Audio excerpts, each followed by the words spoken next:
सत श्री अकाल, welcome to Bluebird overseas. मैं हूं जितेंद्र सिंह और आज की जो हमारी वीडियो है वो है नीदरलैंड टूरिस्ट वीज़ा पे कि आप नीदरलैंड का टूरिस्ट वीज़ा कैसे अप्लाई कर सकते हैं और इसके लिए क्या क्या डॉक्यूमेंट की रिक्वायरमेंट होती है।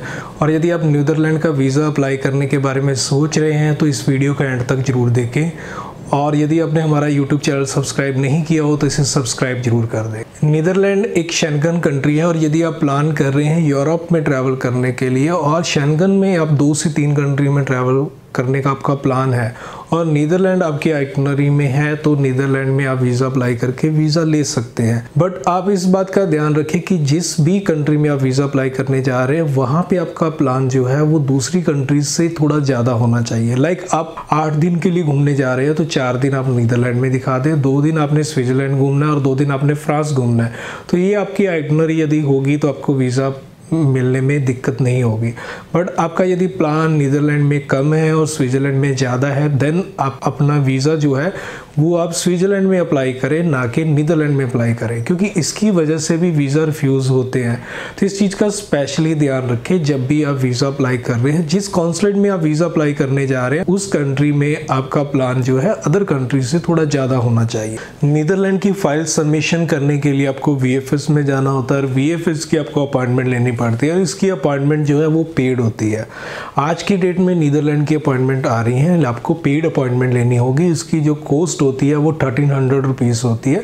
ये अलग से कोई एक्स्ट्रा कॉस्ट नहीं है, ये आपके VFS चार्जेस ही हैं। जब आप फाइल जमा करते हैं, किसी भी VFS में फाइल जमा कराने जाते हैं तो आपको VFS के जो चार्जेस हैं वो पे करने होते हैं। जैसे कि आप फ्रांस में फाइल जमा करने जा रहे हैं तो आपको वहाँ पे VFS चार्जेस वो 2700 पे करने होते हैं और वहाँ पे आपको एडवांस में पेमेंट नहीं करनी होती, आपकी अपॉइंटमेंट फ्री में हो जाती है। बट यहाँ पे ऐसा नहीं है, यहाँ पे आपको पेड अपॉइंटमेंट लेनी होती है जो कि आपके VFS चार्जेस ही होते हैं। VFS में अलग से आपको VFS चार्जेस पे करने की ज़रूरत नहीं है, वहाँ पे आपको जस्ट एम्बेसी फ़ीस पे करनी है जिसकी कॉस्ट 7200 रुपीज़ होती है। ये आपके एम्बेसी फ़ीस जो है वो आपकी 80 यूरो होती है जो कि 7200 रुपीज़ के आसपास आती है। तो ये डिपेंड करता है यूरो के रेट पे, कभी कम भी हो सकती है कभी ज़्यादा भी हो सकती है। तो इसके अलावा आपके कुरियर चार्जेस होंगे जो आप वहाँ पे करेंगे। अब डॉक्यूमेंट की बात करें तो डॉक्यूमेंट के लिए आपके पास पासपोर्ट होना चाहिए जो वैलिड हो एटलीस्ट 6 मंथ के लिए और उसमें 2 से 3 पेज जो है आपके खाली होने चाहिए। और इसके अलावा आपको फ़ोटो चाहिए जो 35 बाई 45 mm की होनी चाहिए और साथ में आपका फ़ोटो का जो बैकग्राउंड है वो वाइट कलर का हो और आपका जो फेस है वो 80% कवर करे। तो ये फ़ोटो की डिस्क्रिप्शन है, ये ध्यान रखें। और फ़ोटो आपकी बहुत पुरानी नहीं होनी चाहिए, रिसेंट फ़ोटो होनी चाहिए। यदि आपके पास पुरानी फ़ोटो है तो उसे ना लगा के नई फ़ोटो लगाएं, तो ये भी गलती ना। इसके अलावा आपको एक कवरिंग लेटर लिखना होता है। कवरिंग लेटर में आपको लिखना होता है कि आपका प्लान क्या है, आप क्या काम करते हैं और आप क्यों घूमने जा रहे हैं। तो इस चीज़ को आप ज़रूर कवर करें अपने कवरिंग प्लान में। इसके अलावा आपको बैंक बैलेंस लगाना है, साथ में बैंक स्टेटमेंट लगाएं। आपकी 6 मंथ ओल्ड बैंक स्टेटमेंट लगा सकते हैं, 3 मंथ की भी बैंक स्टेटमेंट ओके होती है। इसके अलावा बैलेंस सर्टिफिकेट अपना साथ में लगाएं। इसके बाद बात आती है आपके जॉब डॉक्यूमेंट की। यदि आप जॉब कर रहे हैं तो जॉब के डॉक्यूमेंट आएंगे जिसमें आपकी NOC होगी और NOC में आपको बड़े क्लियरली लिखवाना होगा जहां से आप काम करते हैं कि आप कौन सी डेट से कौन सी डेट में ट्रैवल कर रहे हैं और कौन सी कंट्री में आप ट्रैवल करने जा रहे हैं और उस कंपनी को आपके इस ट्रैवल से कोई ऑब्जेक्शन नहीं है और आप कब और कौन सी डेट को आप रीजॉइन करने वाले हैं अपनी जॉब को, उस चीज़ के बारे में ज़रूर लिखवा दें। और इसके अलावा आपकी सैलरी स्लिप्स, सैलरी स्टेटमेंट, ये डॉक्यूमेंट भी अपने साथ में ज़रूर लगाएं। यदि आप बिजनेस कर रहे हैं तो बिजनेस रजिस्ट्रेशन साथ में लगाएं और यदि आप प्रोप्राइटर हैं तो आपको जस्ट आपका करंट अकाउंट और इनवॉइस बिल लगाने हैं। बट आप यदि पार्टनरशिप में कर रहे हैं तो आपको कंपनी की ITR भी लगानी है, पार्टनरशिप डीड भी लगानी, पार्टनर से NOC लेके भी साथ में लगानी होती है।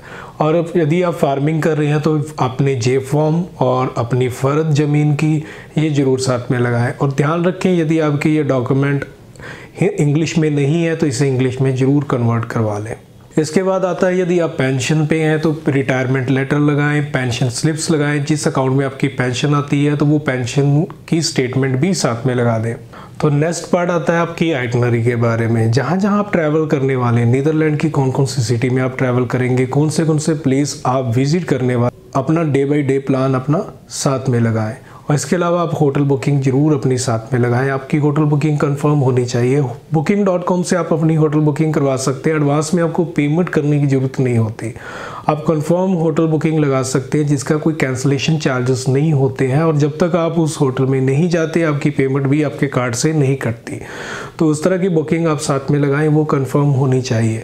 और इसके अलावा आप अपनी डमी टिकट लगा सकते हैं, बट जो आप टिकट लगाएं वो PNR उसका साथ में ज़रूर हो, वो कंफर्म होनी चाहिए। यदि आपको नहीं करनी आती तो किसी ट्रैवल एजेंट से भी ले सकते हैं और उसको साथ में लगा सकते हैं। आपको प्रीपेड टिकट लगाने की ज़रूरत नहीं, आपको एडवांस में पेमेंट करने की ज़रूरत नहीं है उसके लिए। इसके बाद आता है आपका ट्रैवल इंश्योरेंस। ट्रैवल इंश्योरेंस जो है वो अपना साथ में जरूर लगाएं और वो कंफर्म होना चाहिए।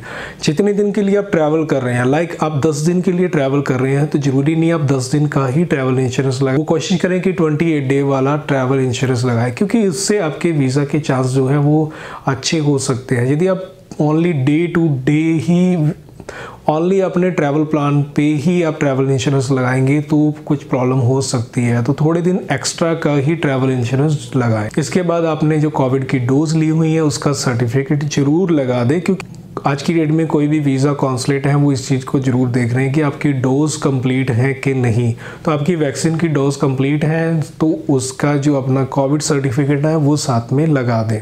ये थी इन्फॉर्मेशन नीदरलैंड के टूरिस्ट वीज़ा के बारे में। यदि आप अपना नीदरलैंड का टूरिस्ट वीज़ा अप्लाई करना चाहते हैं तो आप हमसे भी कांटेक्ट कर सकते हैं। और यदि आपको वीडियो अच्छी लगी हो तो इसे लाइक एंड शेयर जरूर कर दें, और यदि आपने हमारा यूट्यूब चैनल सब्सक्राइब नहीं किया हुआ तो इसे सब्सक्राइब जरूर कर दें। तो मिलते हैं फिर हम नेक्स्ट वीडियो में, तब तक के लिए सत श्री अकाल।